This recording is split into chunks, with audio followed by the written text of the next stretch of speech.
ಒಂದು planning 3 savings ಹೆಂಗ್ ಮಾಡೇನೆ explain ಮಾಡ್ತೀನಿ.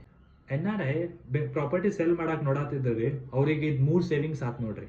ಫಸ್ಟ್ ಎಕ್ಸಸ್ TDS ಡಿಡಕ್ಷನ್ ಉಳಿತು, ಸೆಕೆಂಡು CA ಸರ್ಟಿಫಿಕೇಶನ್ ಕಾಸ್ಟ್ ಉಳಿತು, ಥರ್ಡ್ ಟ್ರಾನ್ಸಾಕ್ಷನ್ ಕಾಸ್ಟ್ ಉಳಿತು. ಎಕ್ಸಾಕ್ಟ್ಲಿ ಹೆಂಗ್ ಮಾಡೇನ ಅಂತ ಈ ವಿಡಿಯೋ ಒಳಗೆ ಪೂರಾ ಹೇಳ್ತೇನೆ ನೋಡ್ರಿ. ಯಾರು ನಿಮ್ದು ರಿಲೇಟಿವ್ಸ್ ಅಥವಾ ಯಾರು NRI ಇದ್ರ ಇವ್ರಿಗೆ ಶೇರ್ ಮಾಡ್ರಿ, ಭಾಳ ಯೂಸ್ ಆಕೈತಿ. ಫಸ್ಟ್ ಇವ್ರು NRI ಯಾವಾಗ ಪ್ರಾಪರ್ಟಿ ಸೆಲ್ ಮಾಡ್ತಾರಲ್ಲ TDS 15% ಮೇಲೆ ಡಿಡಕ್ಟ್ ಮಾಡ್ತಾರೆ ಅಪ್ರಾಕ್ಸಿಮೇಟ್ಲಿ. ಬರೀ ನೀವು ಟ್ಯಾಕ್ಸ್ ಕಟ್ಟೋದು ಬರೀ ಕ್ಯಾಪಿಟಲ್ ಗೇನ್ಸ್ ಮೇಲೆ, ಅಂದ್ರೆ ಏನ್ ಎಕ್ಸೆಸ್ ನೀವು ಲಾಭ ಮಾಡಿರಲ್ರಿ ಅದ್ರ ಮೇಲೆ ಅಷ್ಟ ನೀವು ಟ್ಯಾಕ್ಸ್ ಕಟ್ತೀರಿ. ಆ ಟ್ಯಾಕ್ಸು ಬರೀ 20% ಅಥವಾ 10% ಇರ್ತೈತಿ. ಕರೆ TDS ಡಿಡಕ್ಟ್ ಆಗೋದು ಸೇಲ್ ವ್ಯಾಲ್ಯೂ ಮೇಲೆ. ಒಂದು ಎಕ್ಸಾಂಪಲ್ ಕೊಡ್ತೀನಿ ನೋಡ್ರಿ.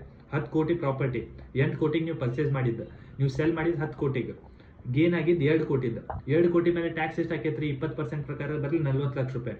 ಖರೆ ಅವ ಬಾಯರ್ TDS ಮಾಡಿದ್ದು 10 ಕೋಟಿ ಮೇಲೆ 15% ಇಂದ 1.5 ಕೋಟಿ TDS ಮಾಡ್ಯಾನ.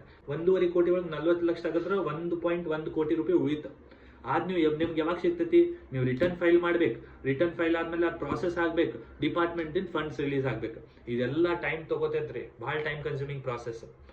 ಇದಕ್ಕೆ ಇದು ಅವಾಯ್ಡ್ ಮಾಡಕ್ಕೆ ಏನ್ ಮಾಡ್ಬೋದು? ನೀವು NRI ಇದ್ರ ಒಂದು ಪ್ರಾಪರ್ಟಿ ಸೆಲ್ ಮಾಡೋಕ್ಕಿಂತ ಮುಂಚೆ ಡಿಪಾರ್ಟ್ಮೆಂಟ್ ಕೂಡ ಒಂದು ಲೋವರ್ ಡಿಡಕ್ಷನ್ ಸರ್ಟಿಫಿಕೇಟ್ ಅಂತ ಅಪ್ಲೈ ಮಾಡ್ರಿ. ಅದ್ certificate lower deduction certificate apply ಮಾಡಿದ್ರೆ ಅಪ್ಲೈ ಮಾಡಿದ ನಂತರ ನಿಮ್ಗೆ ಒಂದು ಸರ್ಟಿಫಿಕೇಟ್ ಬರ್ತೈತಿ. ಆ ಸರ್ಟಿಫಿಕೇಟ್ ನೀವು ಬೈಯರಿಗೆ ಕೊಡ್ರಿ.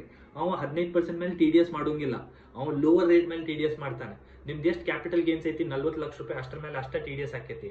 ನಿಮ್ದೆಲ್ಲ ಎಕ್ಸಸ್ ಡಿಡಕ್ಷನ್ ಉಳಿತೈತಿ. 1.5 ಕೋಟಿ ಇವತ್ತ ಬರ್ತೈತಿ. ಅದೆಲ್ಲ ನೀವು ಇವತ್ತ ಫಂಡ್ಸ್ ನೀವು ಅಬ್ರಾಡ್ ತಗೊಂಡು ಹೋಗ್ಬೋದು. ಇದು ನಾನು ಇನ್ಫಾರ್ಮೇಟಿವ್ ಮತ್ತು ಯೂಸ್ಫುಲ್ ಐತೆ ಅಂತ ತಿಳ್ಕೊತೇನ್ರಿ. ನಿಮ್ದು ಯಾರು NRI ಇದ್ರೆ ಅವ್ರಿಗೆ ಶೇರ್ ಮಾಡ್ರಿ. ನಾನು CA ರಾಹುಲ್ ಆರ್ ಗಾಂಧಿ ಇಂಥ ಎಲ್ಲ ಫೈನಾನ್ಸ್ ರಿಲೇಟೆಡ್ ವಿಡಿಯೋಸ್ ತೊಗೊಂಡು ಬರ್ತೇನೆ ನಿಮ್ಗೆ.